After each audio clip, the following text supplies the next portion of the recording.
Mieux vaut tard que jamais. L'horloge tourne, il reste à peine 24 heures au dernier participant pour arriver dans le temps limite des 120 heures. Alors, dans la nuit de jeudi à vendredi, les arrivées nocturnes s'enchaînent à Anglette. En plein milieu de la nuit, vers 3h40, c'est au tour des Belges Maxime et Sydney de franchir la finish line. Les 23 000 mètres de dénivelé positif sont déjà oubliés. Épuisé, mais magnifique, on en a pris plein la vue. On a eu une chance extraordinaire avec la météo, puisque je pense qu'à la base, on prévoyait quand même un petit peu de pluie par-ci par-là. J'avais fait la Corse l'année passée, que je trouvais déjà splendide, mais ici, à mes yeux, on est quand même encore un cran au-dessus, point de vue beauté de paysage. Que du plaisir. Pas sur les bosses, mais sur le paysage, que du plaisir. Jean-Paul Sachet, lui, arrive au petit matin, après avoir roulé toute la nuit.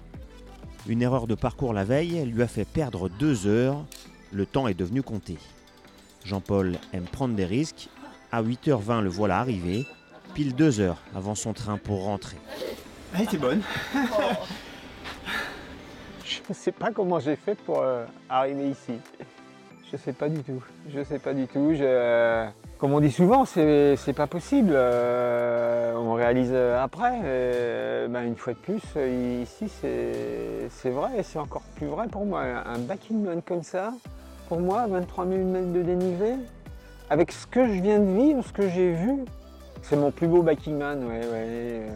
C'est celui où je mets le plus de temps, mais c'est le plus beau.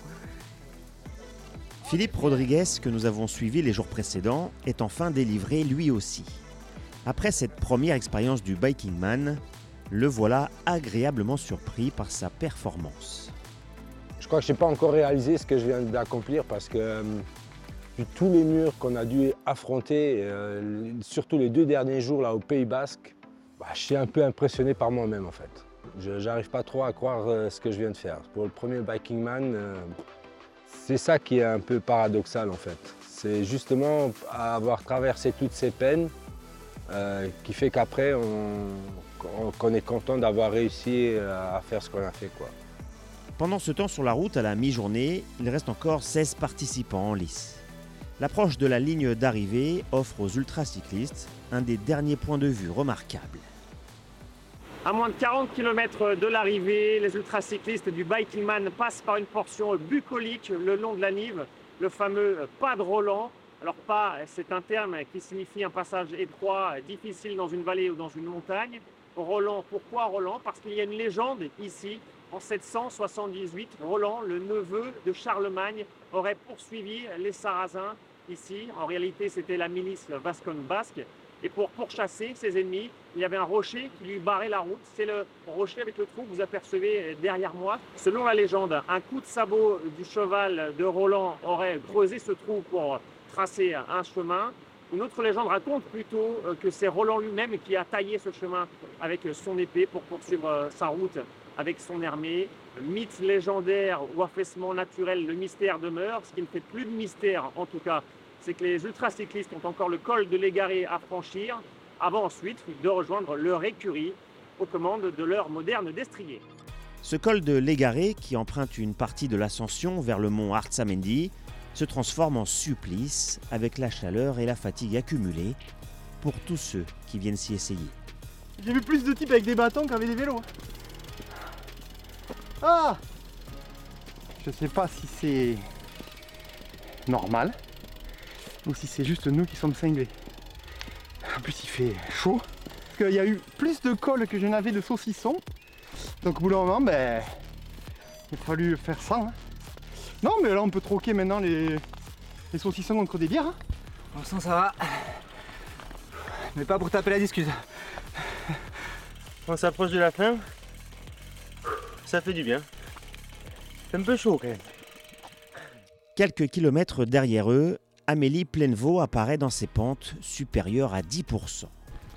Avec une supportrice spéciale, Lauriane Placet, première féminine de cette course et deuxième du classement. Ah, je suis obligée de faire ce vélo, quoi. Allez, la dernière rampe. Allez, courage. Ça fait le plus dur. Ça fait le plus dur. Après, il restera au bas de la descente, il restera 30 bornes. Allez, allez. Bon, c'est terminé, il me dit. Je fais plus de parterre sur le GPS. Je suis au top de ma forme là. Non, je suis contente d'arriver. C'était magnifique, mais je suis contente d'arriver. Moins de 2 heures plus tard, mission accomplie pour Amélie, chaleureusement accueillie.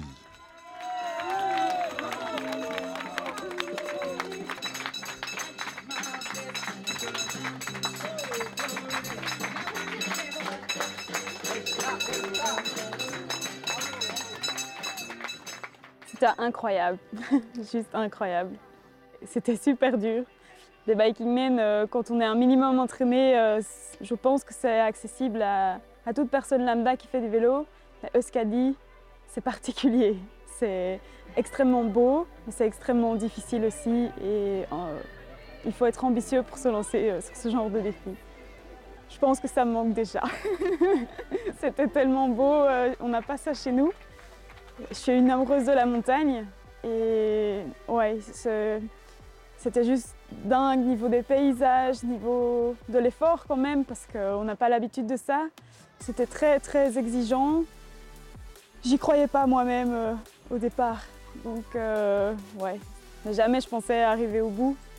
Donc ouais, je suis fière quand même d'avoir réalisé tout ça. Le soleil se couche sur Anglette. La soirée de clôture peut commencer.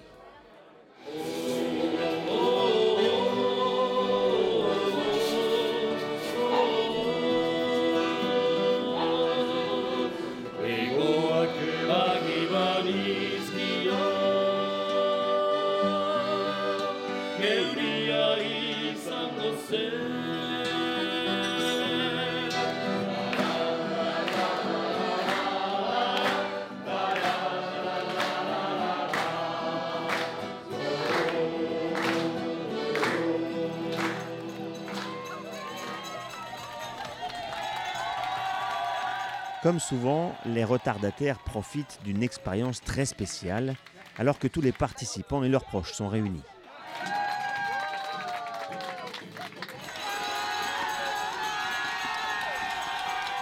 Benjamin arrive au moment opportun, il est avant-dernier, mais son arrivée est digne d'une rockstar.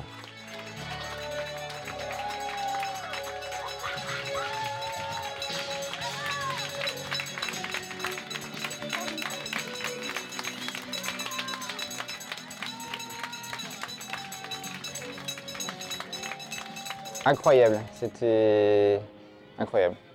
C'était extrêmement, c'était parfait en fait. C'était hyper émouvant, j'ai beaucoup de gratitude envers tous ces gens-là que je connais ou pas, ou un peu, que j'ai croisés dans l'adversité, des familles, ou des gens qui n'ont pas fini, ou qui n'ont pas commencé. Et c'est génial, enfin, je sens de la bienveillance et ça donne une explosion de waouh, de choses, de sentiments très très positifs, très agréables et très, très endorphiniques. Mentalement compliqué parfois parce que j'ai quand même j'ai poussé à chaque fois pour avoir les cut-offs de chaque jour et pas être exclu de l'épreuve et rouler assez pour ne pas savoir d'emblée que j'arriverais pas à finir. Et du coup c'était mentalement assez exigeant, mais en fait j'ai pris du plaisir quasiment tout le temps et franchement voilà, c'était nécessaire en fait. Enfin, je veux dire, sans plaisir, je n'aurais pas pu continuer, je pense. Plus qu'un participant encore en lice. L'Australien Tim Douglas arrive finalement dans les temps sereinement. Il est quasiment 1h du matin dans la nuit de vendredi au samedi. Cet Australien vivant en Malaisie a pris sa revanche sur l'an dernier. It was certainly one of the most difficult things I've ever done. It was these mountains are beasts and they're non-stop. So yeah, to be able to come through it, I feel particularly proud because I entered this race 1 year ago and didn't finish.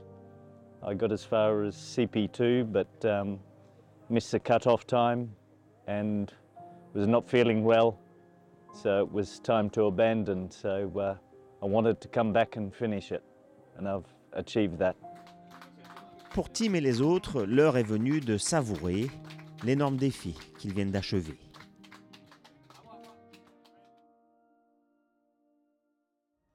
Voici le classement complet de ce Bikingman Origine Euskadi 2023.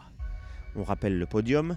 Sébastien Pailly s'est imposé pour sa première participation devant Lauriane Placet et Laurent Garbolino. 63 participants ont pris le départ, 41 ont passé la ligne d'arrivée et 22 ont été contraints d'abandonner.